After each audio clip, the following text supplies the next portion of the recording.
the on-scene commander at the time believed that it had transitioned from an active shooter to a barricaded subject.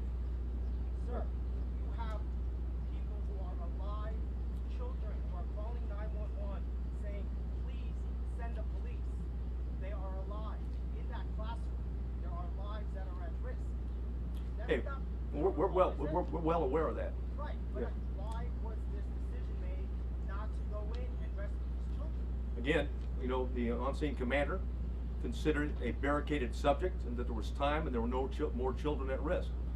Obviously, you know, based upon the information we have, there were children in that classroom that were at risk, and it was in fact still an active shooter situation and not a barricaded subject. Simply this, there was a 40-minute gap. And if the 911 operators were aware that children were alive in that classroom, why weren't officers notified of that? And if that's the case, why didn't they take action? That's the question. And again, I'll go back to the answer for right now, is that it was considered, okay, the decision was made on the scene. I wasn't there, but at the same point in time, you know, a decision was made that this was a barricaded subject situation. There was time to retrieve the keys and wait for a tactical team with the equipment to go ahead and breach the door and take on the subject at that point. That was the decision, that was the thought process at that particular point in time.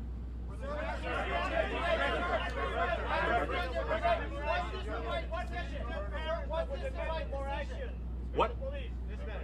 What can you tell parents that were here waiting and asking for the police to go in? Yeah, there was 19, like I said, there was 19 officers in there. In fact, there was plenty of officers to do whatever needed to be done, with one exception, is that the incident commander inside believed they needed more equipment and more officers to do a tactical breach at that point. That's why board tac was requested on the scene. As soon as they were there, they executed a search, or at least a dynamic entry, and went in, and of course, that was not till 12. That was not till 12:57.